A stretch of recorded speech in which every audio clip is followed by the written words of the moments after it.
Assalamualaikum warahmatullahi wabarakatuh. Waalaikumsalam warahmatullahi wabarakatuh. Perkenalkan, kami dari kelompok 3 dengan anggota saya Agung Afandi Setiawan. Saya Ridho Daniel Faruzaman. Saya Muhammad Irfan. Pada video ini kami akan membahas topik partisi table. Studi kasus yang kami gunakan adalah database perjalanan taksi dari dataset New York Yellow Taxi 2024. Data tersebut sudah kami import ke MySQL dan dikelola menggunakan SQL York. Pada video ini kami akan menjelaskan konsep partisi table, jenis-jenis partisi secara singkat, studi kasus pada database perjalanan taksi, proses pembuatan tabel partisi, serta analisis hasil query menggunakan explain. Tujuan dari video ini adalah menunjukkan bagaimana partisi table dapat membantu pengelolaan tabel besar, khususnya ketika data sering dicari berdasarkan periode waktu. Dalam database yang memiliki jumlah data besar, penyimpanan seluruh data dalam satu tabel dapat membuat proses pencarian dan pengelolaan data menjadi lebih berat. Pada studi kasus ini, tabel taksi trips memiliki 2.964.624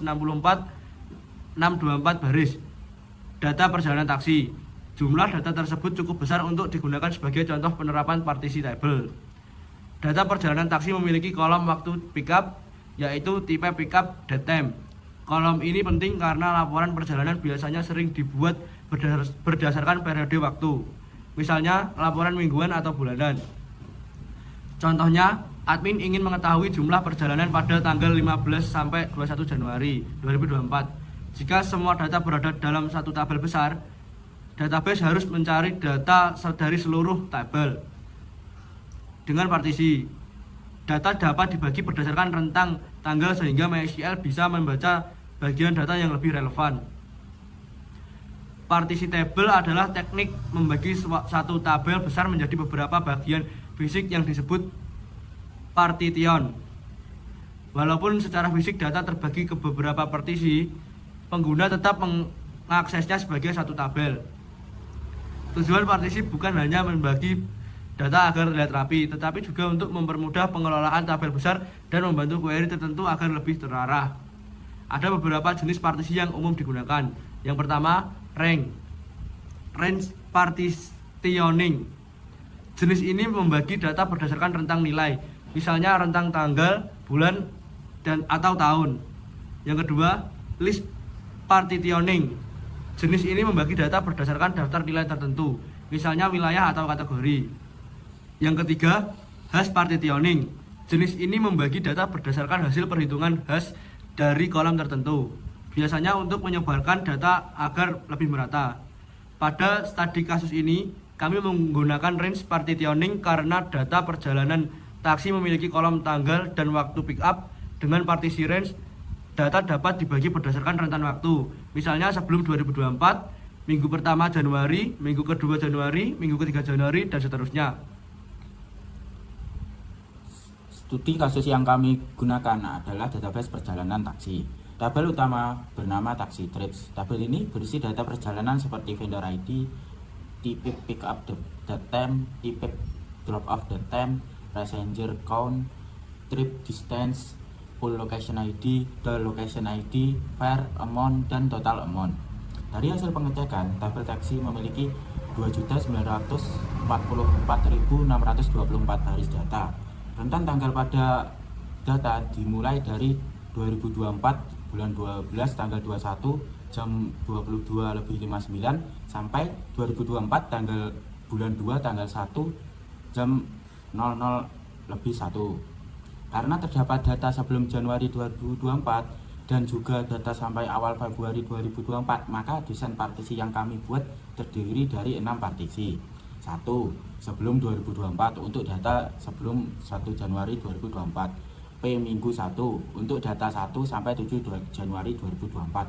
P minggu 2 untuk data 8 sampai 14 Januari 2024. P minggu 3 untuk data 15 sampai 21 Januari 2024. P minggu 4 untuk data 22 sampai 31 Januari 2024. P lainnya untuk data setelah 31 Januari 2024 atau data lain di luar rentang tersebut. Fokus pengujian kami adalah mencari jumlah perjalanan pada tanggal 15 sampai 21 Januari 2024. Secara desain, data pada rentang tersebut seharusnya masuk partisi P minggu 3.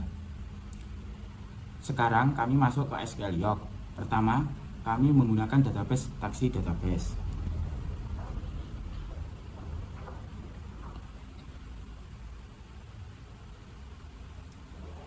Kemudian kami mengecek jumlah data pada tabel asli.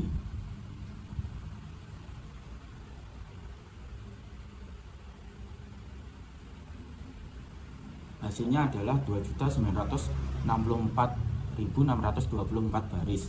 Selanjutnya kami mengecek rentang tanggal.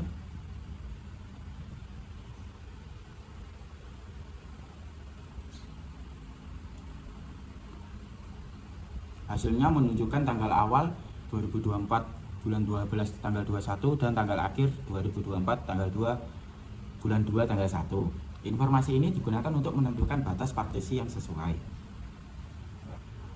Pada tahap ini kami tidak mengubah tabel asli taksi trips. Kami membuat tabel baru bernama taksi trip partisi agar data asli tetap aman. Selanjutnya kami membuat tabel partisi.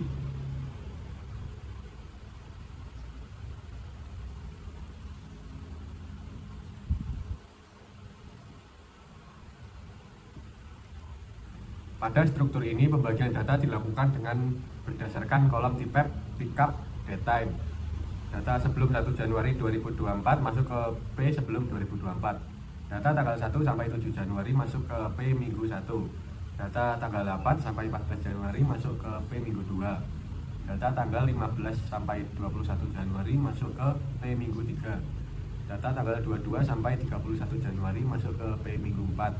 Sisanya masuk ke P lainnya. Setelah tabel partisi dibuat, data dari tabel asli dimasukkan ke tabel partisi.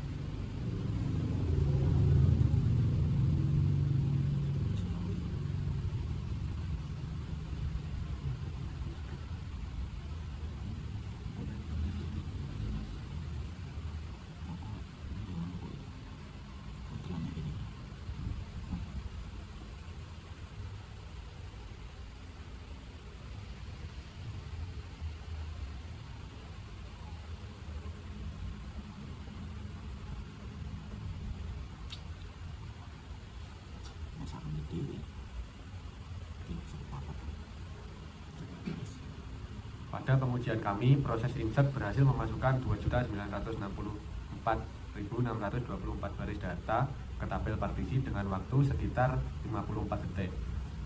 Setelah itu, kami mengecek jumlah data pada tabel partisi.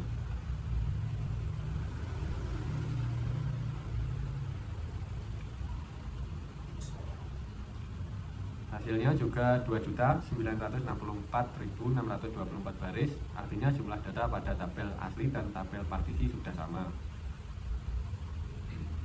Selanjutnya, kami mengecek daftar partisi menggunakan information schema partition.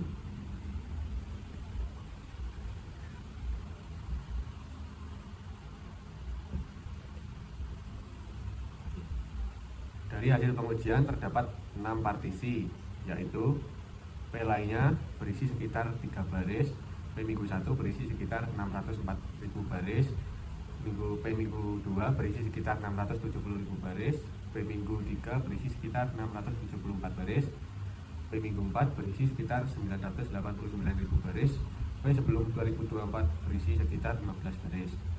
Nilai tabel rows pada information schema dapat dianggap sebagai estimasi jumlah baris pada masing-masing partisi. Yang paling penting adalah data sudah terbagi ke partisi sesuai rentang tanggal. Pada tahap ini, kami melakukan query untuk menghitung jumlah perjalanan pada tanggal 15 sampai 21 Januari 2024. Pertama, query dijalankan pada tabel asli taksi trips.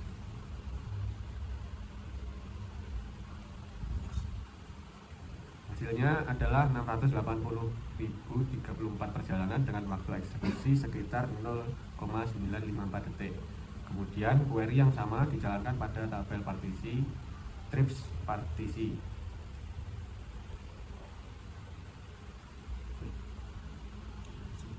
Hasilnya juga 680.034 perjalanan dengan waktu eksekusi sekitar 0,814 detik.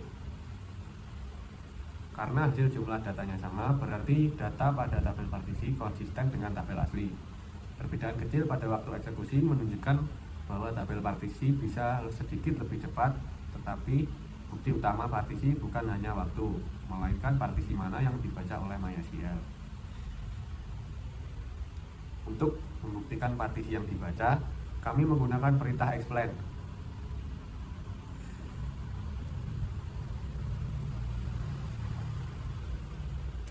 Pada hasil explain, bagian yang perlu diperhatikan adalah kolom partition.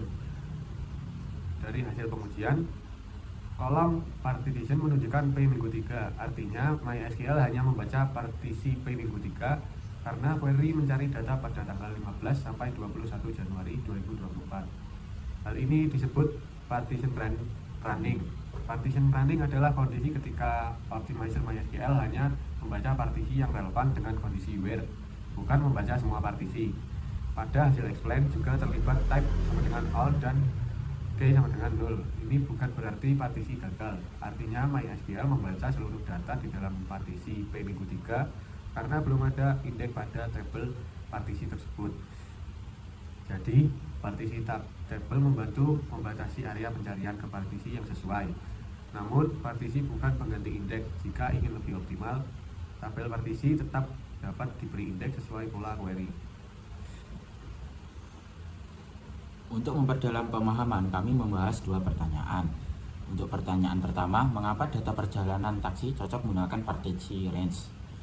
Karena data perjalanan taksi memiliki kolom waktu backup, dan seperti ini sering dianalisis berdasarkan periode, misalnya per minggu, per bulan, atau per tahun. Oleh karena itu, range partitioning cocok digunakan karena dapat membagi data berdasarkan rentang tanggal. Untuk pertanyaan kedua, apakah partisi tabel dapat menggantikan indeks? Jawabannya tidak. Partisi dan indeks memiliki fungsi yang berbeda. Partisi membagi data besar menjadi beberapa bagian agar query dapat membaca partisi yang relevan. Sedangkan indeks membantu mempercepat pencarian data di dalam tabel atau partisi. Karena itu, tabel yang dipartisi tetap dapat membutuhkan indeks agar performanya lebih optimal. Berdasarkan pembahasan dan demo yang telah dilakukan, dapat disimpulkan bahwa partisi tabel merupakan teknik untuk membagi tabel besar menjadi beberapa bagian fisik berdasarkan aturan tertentu. Pada studi kasus database perjalanan taksi, tabel taksi trip memiliki 2.964 baris data. Kami membuat tabel baru bernama taksi trip partisi dan membaginya menjadi 6 partisi berdasarkan rentang tipe pickup dan time. Query untuk tanggal 15 sampai 21 Januari 2024 menghasilkan 680.034 perjalanan, baik pada tabel asli maupun tabel partisi. Hasil explain menunjukkan bahwa MySQL membaca partisi P minggu 3. Ini membuktikan bahwa partitioning P running berhasil. Kesimpulan akhirnya, partisi tabel membantu pengelolaan tabel besar dan membuat query berbaris periode menjadi lebih terarah. Namun, partisi bukan pengganti indeks. Partisi dan indeks dapat digunakan bersama untuk menghasilkan performa database yang lebih baik. Sekian video pembelajaran dari kelompok kami tentang partisi tabel. Wassalamualaikum warahmatullahi wabarakatuh. Waalaikumsalam warahmatullahi wabarakatuh.